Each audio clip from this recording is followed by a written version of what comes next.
Welcome back again. आपला next जो topic आहे friction in solids and liquids. आता friction in solids and liquids मध्ये आपले काही एमसीक्यूज आहेत. 11वीचे टॉपिक आहेत, त्यातले आपला हा चौथा टॉपिक चालू आहे आणि बऱ्यापैकी आपले सगळे टॉपिक जे इम्पॉर्टंट आहेत ते कम्प्लीट झालेले आहेत. आता फर्स्ट प्रॉब्लेम काय म्हटलं बघा, the cylindrical tube of spray pump has a cross sections of 8 centimetre square. आता एक सिलेंड्रिकल ट्यूब आहे ऑफ स्प्रे पंप. आता स्प्रे पंप औषधाचा पंप तुम्हाला माहिती आहे, त्याची ट्यूब जी आहे ती सिलेंड्रिकल असते. Has a cross section of 8 centimetre square. त्याचा एरिया दिलेला आहे 8 सेंटीमीटरचा square. One end of which has 40 fine holes. आता लक्षात घ्या, त्याचे जे एक एंड आहे त्याला जवळपास एक 40 काय आहेत फाईन होल्स आहेत. Each of area 10⁻⁻⁸ metre square. एक सिलेंड्रिकल ट्यूब आहे, त्या सिलेंड्रिकल ट्यूबचा spray pump has a cross section of 8 centimetre square. One end of which has 40 fine holes, each of area 10⁻⁻⁸ metre square. If liquid flows inside the tube. समजा जर त्या tube मधून जर liquid flow होत असेल with a speed of 0.15 metre minute inverse, the speed with which the liquid is ejected through the hole is. किती चांगला प्रश्न विचारला बघा. एक स्प्रे पंप आहे औषधाचा, औषध मारतो तो पंप आहे. त्याची जी सिलेंड्रिकल ट्यूब आहे, पुढची नळी जी आहे, त्या नळीचं असणारं क्षेत्रफळ दिलेलं आहे, म्हणजे छोटी आहे, 8 सेंटीमीटर स्क्वेअर एवढं त्याचा आपल्याला एरिया दिलेला आहे. आता त्याचं जे दुसरं टोक आहे, जिथून ते नॉब म्हणतो आपण त्याला, जिथून ते वॉटर बाहेर पडणार आहे, त्याच्यामध्ये जवळपास त्याला 40 छिद्र आहेत. आता त्या प्रत्येक छिद्राचं क्षेत्रफळ किती दिलं आहे? 10⁻⁻⁸ मीटर स्क्वेअर असं दिलेलं आहे. आता काय म्हटलं आपल्याला, if liquid flows inside the tube. समजा त्या ट्यूब मधून जे काही लिक्विड फ्लो होणार आहे त्या ट्यूब मधून, ते जवळपास 0.15 मीटर मिनिट इनवर्स, म्हणजे जवळपास एका मिनिटामध्ये 0.15 मीटर जाईल इतकं त्याचं स्पीड आहे. The speed with which the liquid is ejected through the hole is. आता हे ट्यूबच्या आतमधलं झालं. आपल्याला प्रश्न काय विचारलाय, त्या स्प्रेचे असणारी जी तोंडाला छिद्र आहेत, त्या छिद्रामधून त्या पाण्याचं बाहेर पडतानाचं स्पीड किती हो, हा असं आपल्याला क्वेश्चन त्यांनी विचारलेला आहे. ठीक आहे. आता बघा, जे काय दिलेलं आहे ते आधी घ्या. स्प्रे पंपचा एरिया दिलेला आहे, किती दिला आहे? Area A is equal to 8 centimetre square. आता सेंटीमीटरचं मीटर करताना त्याला आपण काय करतो बाळांनो? 10⁻⁻² करतो. म्हणजे काय होणार सांगा? 8 × 10⁻⁴ मीटर स्क्वेअर. काय होणार? सेंटीमीटरचं मीटर करा, काय होतं? 10⁻² आणि त्या -2चा स्क्वेअर काय होणार आहे? 10⁻⁴ मीटर स्क्वेअर. आता according to equation of continuity, कंटिन्युटीचं जे इक्वेशन आहे काय असतं? A × V is equal to constant. म्हणजे AV काय असतो? कॉन्स्टंट असतो. मग फॉर अ ट्यूब, जी आपल्याला नळी मोठी आहे की त्याच्यासाठीचं त्याचा area A × V, A × V is equal to constant, म्हणजे A1 V1 आपण मानायचं. एरिया किती आहे हो? 8 × 10⁻⁴ आहे. त्यानंतर व्हेलॉसिटी किती आहे त्याची? 0.15 मिनिट इनवर्स. ते मिनिट इनवर्स छेदामध्ये लिहिलं तर 1 मिनिट म्हणजे किती सेकंड? 60 सेकंड. म्हणजे त्याचं रूपांतर काय केलं आपण? 0.15/60 is equal to A1 V1. आपल्याला माहिती आहे कंटिन्युटीच्या इक्वेशननुसार AB इज इक्वल टू काय असतं? कॉन्स्टंट. ट्यूब जर पकडली तर काय? A ची किंमत 8 × 10⁻⁴ आणि त्याच्यामध्ये असणारी व्हेलॉसिटीची किंमत 0.15/60 is equal to A1 V1. आता ती झाली आपली ट्यूब, नळी, त्या औषधाच्या पंपाची नळी झाली. आता पुढचे जे त्याचे होल्स आहेत, बरोबर आहे का? असे किती होल्स आहेत हो? तर त्याला पुढे एकूण 40 छिद्र आहेत. मग प्रत्येकाचा एरिया किती दिला आहे? 10⁻⁸ मीटर स्क्वेअर. मग 40 छिद्रांचा एरिया किती झाला? तर 40 × 10⁻⁸, बरोबर आहे, म्हणजे 40 × 10⁻⁸. त्याची व्हेलॉसिटी आपल्याला विचारले ते आहे, अशी ठेवू. V ची किंमत V इज इक्वल टू, त्याला आपण काय म्हणू? A2 V2. आता लक्षात ठेवा, हे कंटिन्युटी इक्वेशन का असतं? कॉन्झर्वेशन असतं. म्हणजे A1 V1 is equal to A2 V2. A1 ची किंमत किती आहे? 40 × 10⁻⁸ into V is equal to A2. A2 ची किंमत किती आहे बघा? 8 × 10⁻⁴ इंटू V2 ची किंमत इथं आहे, आपण काय असेल ते 0.15/60. ठीक आहे. V as it is, V इथं ठेवलं. आता हे 40 गुणिले 10⁻⁸ अंशामध्ये, पलीकडे गेल्यानंतर कुठं जातील, छेदामध्ये. हे बघा छेदामध्ये आले. आता काय असेल त्याचा भागाकार करू. 8 1 8, 8 5 40. अगेन 5 1 5, 5 0.503, 5 3 15. बघा 5 3 15, 5 0 0, पॉईंटचे 2 डिजिट 2 डिजिट. त्यानंतर आता काय करणार आहे, हे 60 आहे, तर यानं याचं काय करा, डिवायडेशन घ्या. हे 10⁻⁻8 वरती घ्या. ओके, म्हणजे हे काय होणार आहे 0.03. आपण कसं लिहू शकतो, 3 × 10⁻². हे -4 आणि -2 काय होतील, -6 होतील.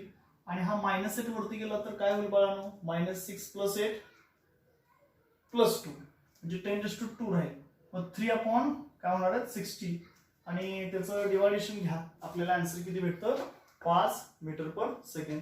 याचा अर्थ तो जो स्प्रे पंप आहे त्याचे जे होल्स आहेत, त्याच्या होल्स मधून बाहेर पडताना तो पाण्याचा जो स्पीड आहे, त्या छिद्रामधून बाहेर पडणाऱ्या पाण्याचं जे स्पीड आहे ते किती आहे, 5 मीटर/सेकंड. याचा अर्थ काय, एका सेकंदामध्ये त्यातला एक थेंब जास्तीत जास्त किती पुढे जाणार आहे, 5 metre.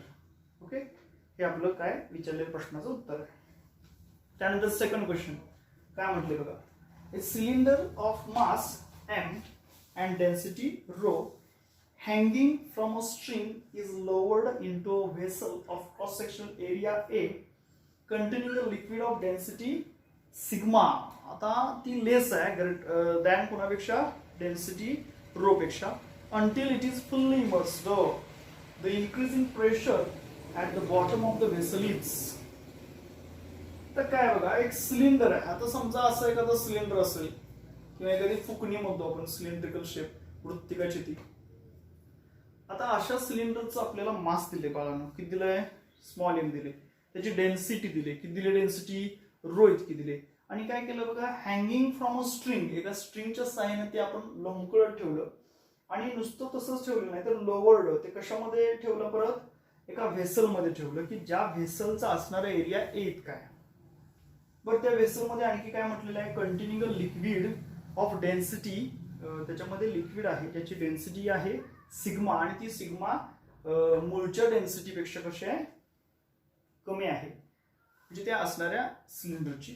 Until it is fully immersed, जो ते पूर्णपणे बुडवलं तो सिलेंडर त्या पाण्यामध्ये. The increase in pressure at the bottom of the vessel is. मग आता काय प्रश्न विचारलाय, तर त्यांनी म्हटलेलं आहे आपल्याला, मग किती प्रेशर त्या असणाऱ्या व्हेसलच्या बॉटमला तयार होईल किंवा वाढेल, असा प्रश्न आहे. ते बघा, आता आपल्याला माहित आहे व्हॉल्यूम किंवा मास इज इक्वल टू काय म्हणतो आपण, रो व्ही, किंवा density is equal to rho is equal mass per unit volume. मग व्हॉल्यूम इज काय होणार, मास पर युनिट डेन्सिटी. आता अपथ्रस्ट ऑन सिलेंडर, ते सिलेंडर खाली जात असेल तर त्याला ते पाणी काय करेल, वरती ढकलणार आहे. म्हणजे अपथ्रस्ट ऑन सिलेंडर काय असणार आहे, upthrust on cylinder F is equal to mg. F is upthrust force आहे, F is equal to mg.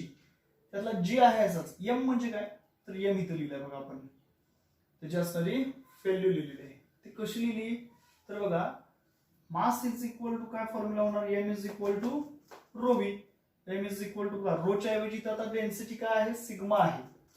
Density काय आहे, सिग्मा आहे. आणि त्यानंतर व्हॉल्यूम, व्हॉल्यूम म्हणजे काय हो, मास पर युनिट डेन्सिटी मूळची, ती बघा m/ρ. म्हणजे थोडक्यात त्याच्यामधल्या मासची किंमत एवढी निघते. ओके, आता न्यूटनचा थर्ड लॉ काय आहे, न्यूटनचा third law, every action there is equal and opposite reaction. प्रत्येक कृतीमागे एक प्रतिकृती दडलेली असते, बरोबर आहे का. तुम्ही जे ऍक्शन कराल त्याचे रिॲक्शन होत असते. So from Newton's third law, the downward force, जो डाउनवर्ड फोर्स आहे म्हणजे gravitational force exerted by cylinder, जे जो त्या सिलेंडर कडून डाउनवर्ड फोर्स दिला जातो कशावरती, त्या लिक्विडवरती, तो किती असणार आहे हो, तर तो असणार आहे m/ρ सिग्मा जी. हा rho density of the liquid, तर हा rho density of that cylinder which is inserted or immersed into the liquid. So therefore increase in pressure. मग प्रेशरचा फॉर्म्युला काय हो? Pressure means force per unit area. Force किती आला? M sigma g upon rho. M sigma g upon rho force आला. आणि force per unit area म्हणजे काय? प्रेशर. म्हणजे हे सगळ्याला डिवाइडेड बाय एरिया म्हणजे M sigma g upon row ए. आहे का असा option number D. Okay. Next third question आपल्याला या ठिकाणी काय विचारलं बघा. What is the ratio of surface energy of one small drop and one large drop. आपल्याला गुणोत्तर विचारलेलं आहे किंवा भागाकार विचारलेला आहे. कशाचा रेशो, कशाचं गुणोत्तर? तर surface energy of small drop and one large drop. एका छोट्या स्मॉल ड्रॉपचे आणि त्याचा कशाशी भागाकार घ्यायचा आहे? एका मोठ्या लार्ज ड्रॉपशी. बरोबर आहे का? मग what is the ratio of surface energy of one small drop and one large drop if 1000 drops combined to form one large drop. काय म्हटलंय? जवळपास 1000 ड्रॉप, 1000 ड्रॉप जर आपण एकत्र घेतले तर आता इथं आपला असणारा एक लार्ज ड्रॉप काय होतो? तयार होतो. साधा सरळ फॉर्म्युला आपल्याला माहिती आहे. Volume of the large drop is equal to volume of that all 1000 small drops. हे बघा, किती जरी ड्रॉपचे आपण भाग केले तरी त्याचं एकूण असणारं जे घनफळ आहे, व्हॉल्यूम आहे, तेवढंच काय असणार आहे? छोटे छोटे स्मॉल ड्रॉप्स असतील तर त्याचे व्हॉल्यूम सुद्धा सेम असणार आहे.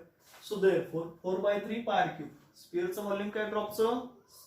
स्पिअर सारखं आहे 4/3 पाय क्यूब. आता अशी किती ड्रॉप्स केले? 1000. म्हणजे 1000 गुणिले 4/3 पाय क्यूब. आता याच्यामध्ये लाईक टर्म्स जे आहेत 4/3 पाय 4/3 पाय कॅन्सल होतील. म्हणजे कॅपिटल आर हा क्यूब आहे, याचं घनमूळ घ्या कॅपिटल आर. 1000चं घनमूळ काय? क्यूब रूट 10 आणि याचं काय येणार आहे? R. So surface energy of small drop. त्यामुळे आपण फॉर्म्युला आपण काय घेऊ शकतो? Surface energy of small drop E1 is equal to S into 4πr². तसंच surface energy of large drop त्याला आपण E2 म्हणू, S इंटू 4π. स्मॉल आरची किंमत काय होणार आहे? तर ती 10R आहे त्याची किंमत. बरोबर आहे का? म्हणजे 10R². सो E1 आपण E2 जर घेतलं तर S कॅन्सल होईल, 4π कॅन्सल, याचं R² कॅन्सल, हे 1 तसंच आणि 10चा square 100. So 1 as 100. Option number बघा डी आहे. Okay. Next fourth problem. A water film is formed between two parallel wires of 10 cm length. आता 10 सेंटीमीटर लांबीच्या 2 वायर आहेत, त्याच्यामध्ये पाण्याची फिल्म तयार झालेली आहे. The distance of 0.5 centimetre between the wires. आता त्या वायर्स मधला डिस्टन्स किती आहे? अर्धा mm आहे, म्हणजे 5 mm, म्हणजे त्याला आपण अर्धा सेंटीमीटर म्हणू शकतो. अतिशय छोटी असे त्याच्यामध्ये डिस्टन्स आहे. Is increase by 1 mm. त्याच्यामध्ये आपण 1 mm ची भर टाकली आणखी. मग which will be the work done. मग त्याच्यामध्ये कसं वर्क होईल? सरफेस टेन्शन ऑफ वॉटर दिले बघा 72 न्यूटन मीटर इनवर्स. ठीक आहे. आपल्याला सरफेस एनर्जीचा फॉर्म्युला माहिती आहे. W इज इक्वल टू आता TdA किंवा T डेल्टा A म्हणून. त्याला 2 सरफेस आहेत म्हणजे काय होणार बघा? W is equal to into T into delta A. So W is equal to तसाच टेन्शन किती दिलंय? 72. आता एरिया चेंज इन एरिया कितीने भर पाडली? 1 mm न. पहिले किती होतं? 0.5 सेंटीमीटर. 0.5 सेंटीमीटर मध्ये आणखी 1 mm ऍड केला म्हणजे कसं होणार आहे ते? 0.6 मूळचा 0.5 इंटू 10 घेतलं आपण, कारण की ते कशामध्ये लिहिलं आपण? सेंटीमीटर. सो अर्ग मध्ये घेतल्यामुळे 10 लिहिलं. 0.6 मधून 0.5 गेले 0.1 गुणिले 10 एकच येणार आणि 72 दुनी 144 म्हणजे काय येणार बघा? So energy is equal to work done is equal to 144 work. Work डनच सरफेस एनर्जीच्या फॉर्म मध्ये स्टोअर होत असतं. ओके. आन्सर बघा ऑप्शन नंबर कोणता आहे? B. Next fifth question. A large tank is filled with water to a height h. एक मोठा टँक आहे जो पाण्याने भरलेला आहे, ज्याची हाईट कॅपिटल एच इतकी दिलेली आहे. A small hole is made at the base of the tank. आता काय केलं? एवढ्या मोठ्या टाकीमध्ये पाणी भरलं याची इतक्या उंचीवरती, तो फुल्ल भरलेला आहे आणि एक छोटंसं त्याला होल मारलं कुठं? त्याच्या बेसला. मग it takes T1 time to decrease the height of water to h upon eta बघा आता त्याला T1 इतका वेळ लागेल, कशासाठी तर त्याची हाईट कमी होण्यासाठी. पण ती हाईट किती कमी होणार, सगळीच कमी होणार का, निम्मी कमी होणार का, नाही. तर त्याने दिले तेवढी कमी होणार. किती, H/η. इटा म्हणजे कोएफिशियंट ऑफ विस्कॉसिटी आणि तो इटा 1 पेक्षा जास्त आहे. ओके, म्हणजे जर आता सगळं पाणी संपलेलं नाही, H/η हे जे काय मेजरमेंट आहे तिथपर्यंत त्याला टाइम लागेल T1 इतका पाणी संपण्यासाठी. And it takes T2 time to take out the rest of water. आणि त्यानंतर T2 इतकं टाइम लागेल की उरलं सुरलं सगळंच पाणी त्याच्यामधलं काय होणार आहे, संपण्यासाठी. आता एक आपल्याला हिंट काय दिले त्यांनी गणितामध्ये, if T1 is equal to T2, समजा पहिल्यांदा लागणारा काळ वेळ आणि दुसऱ्यांदा लागणारा जो काही काळ असेल, वेळ असेल, ते दोन्ही सेम असतील, तर द व्हॅल्यू ऑफ इटा इज, मग त्याच्यामध्ये असणाऱ्या कोएफिशियंट ऑफ विस्कॉसिटीची किंमत किती हो, हा आपल्याला क्वेश्चन विचारला. आता दोन दोन कंडिशननुसार जनरली टाइम आपल्याला माहित पाहिजे. काय फॉर्म्युला टाइमचा, time T is equal to A/a √2/9 √h1 minus √h2. So T1 time नुसार A/a √2/9 as it is. H1 जे आहे ते सुरुवातीचे h इतकी, त्यातनं किती कमी होणार आहे हो, त्यांनी दिलेल्या ह्याच्यानुसार माहितीनुसार √h/η इतकी कमी होणार आहे. ओके, त्यानंतर दुसरं टाइम आहे का कोणतं, T2, ज्यावेळी उरलं सुरलं सगळंच पाणी संपणार आहे. तो फॉर्म्युला काय असणार आहे, A/a √2/9 उरलं सुरलं त्यातलं इनिशियल किती होतं हे पाणी, √h/η इतकं होतं. शिल्लक किती राहणार, -0. ओके, आता दिलेल्या कंडिशननुसार T1 आणि T2 कशा आहेत, सेम आहेत. दिलेल्या कंडिशननुसार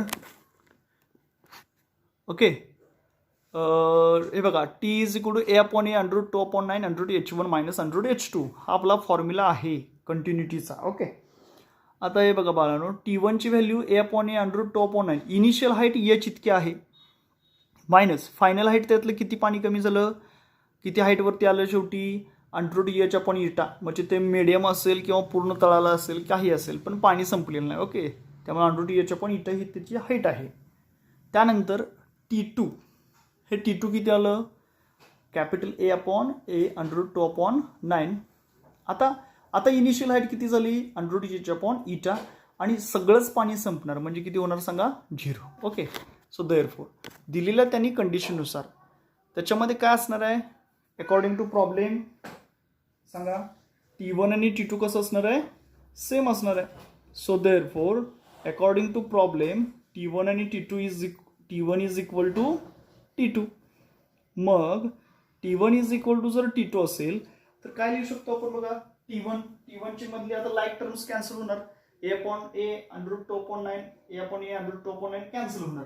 राहिलं काय, राहिलं काय, √h minus √h/η is equal to, ही टर्म राहिली काय, √h/η मायनस 0. आता याच्यामध्ये हे तर टर्म कॅन्सल होणार आहे. ओके, आता ही टर्म जर मी इकडे घेतली तर ती प्लस होईल, म्हणजे राहणार काय बघा, √h इज इक्वल टू, ही जर इकडे घेतली तर प्लस झाली, म्हणजे किती वेळा झाली, √h/η ही टर्म 2 वेळा झाली. म्हणजेच मी काय म्हणू शकतो, तर √h इज इक्वल टू, ही इकडे घेतलं, टू √h/η. आता मला इटाची किंमत काढायची आहे, कोएफिशियंट ऑफ विस्कोसिटीची. Taking squares on both sides, √h ला √h कॅन्सल होईल आणि इटा मी इकडे घेतो, is equal to 4.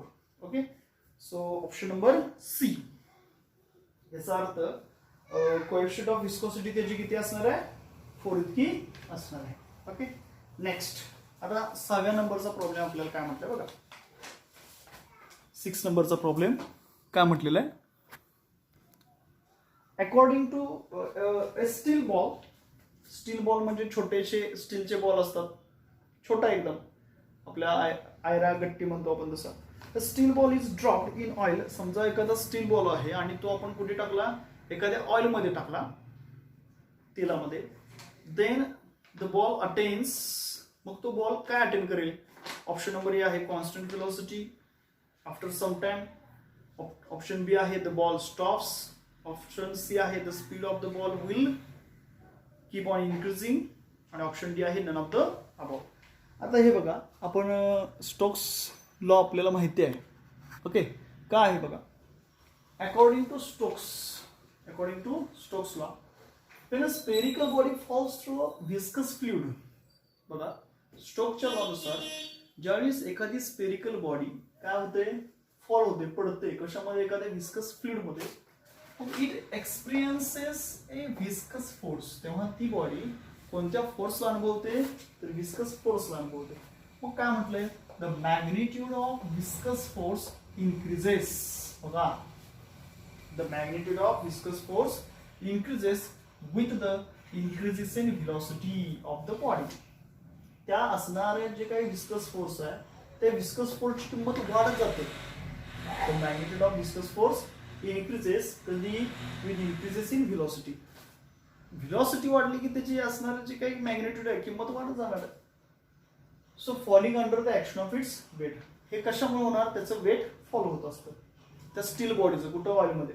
So as a result the viscous force balance the driving force. याचा अर्थ जेवढा विस्कस फोर्स आहे कुणाला बॅलन्स करणार आहे, ड्रायव्हिंग फोर्सला, म्हणजे वेट ऑफ द बॉडीला.